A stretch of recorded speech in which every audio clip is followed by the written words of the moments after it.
Welcome back to Press Review. Let's start by taking a look at today's front pages in the Middle East.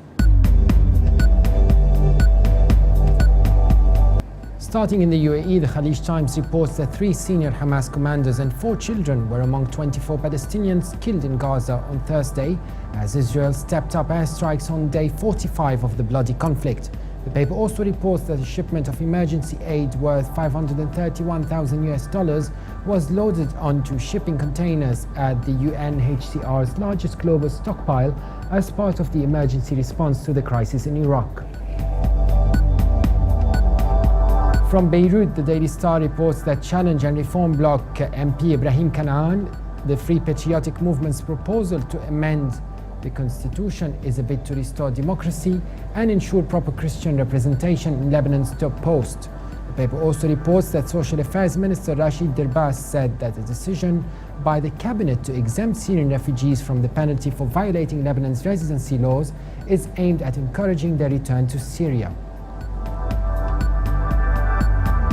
From Saudi Arabia, the Arab News reports police arrested a large number of illegal expatriates in the south of the capital in an early morning raid under the direct supervision of Riyadh Governor Prince Turki bin Abdullah bin Abdulaziz. The paper also reports that Hajj service companies have been instructed by the ministry to allocate 50% of their tent capacity to provide low-cost services. The Egypt Independent is reporting that a few days ago the World Health Organization declared that Ebola viral disease outbreak is moving too fast to be adequately controlled, with a death toll of 1,013 people and 1,848 infected across West African nations. The paper also reports that 4 extremists were killed and 2 others were arrested in an extended crackdown in Sheikh Zuweid and Rafah in North Sinai.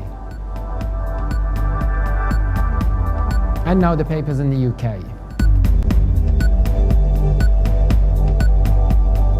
The Guardian leads Middle East news, reporting that the United Nations has said the death toll from Syria's civil war has risen to more than 191,300 people. The paper says that the figures for March 2011 to April 2014 are the first to be issued by the United Nations Human Rights Office since July 2013, when it documented more than 100,000 killed.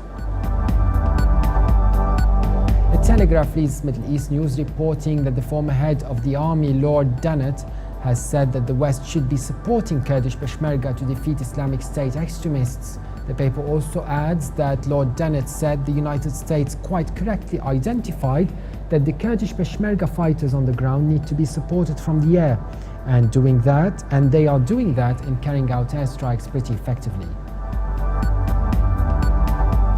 Also from the UK, The Independent reports that Islamic State militants reportedly demanded the release of Dr. Afia Siddiqui, a female Pakistani scientist, and others extradited to the United States in exchange for American photojournalist James Foley and other Western hostages. The paper says in an email sent to the family of Mr. Foley, the militants claimed they had offered prisoner exchanges to free the Muslims currently in your detention. And now moving on to international papers. From Germany, the Deutsche Welle leads Middle East news, reporting that Britain, France and Germany are reported to be discussing a possible UN resolution calling for a long-term truce between Israel and Hamas. The paper says news agencies cited unnamed diplomatic sources late on Thursday who said the ceasefire plan being circulated by the 3 European Union countries included a lifting of the blockade on the Gaza Strip, coupled with an international mission to monitor the flow of goods into the Palestinian territory. And from China, the Global Times reports that Iran has denied linking any future cooperation with the United States against terrorists in Iraq to the removal of Western sanctions.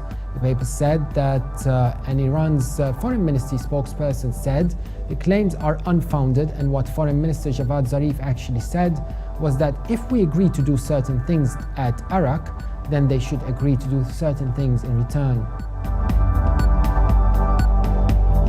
And finally, the Washington Post reports that the owners of the largest factories in Gaza, whose operations were destroyed by artillery shells and airstrikes, say Israel intentionally targeted the industrial sector to bring Gaza's economy to its knees. The paper says their charge could be difficult to prove, but hundreds of factories appear heavily damaged in a wave of destruction greater than in the past 2 wars in Gaza combined. That was it for today. For more updates, visit our website levant.tv. Thanks for watching and bye for now.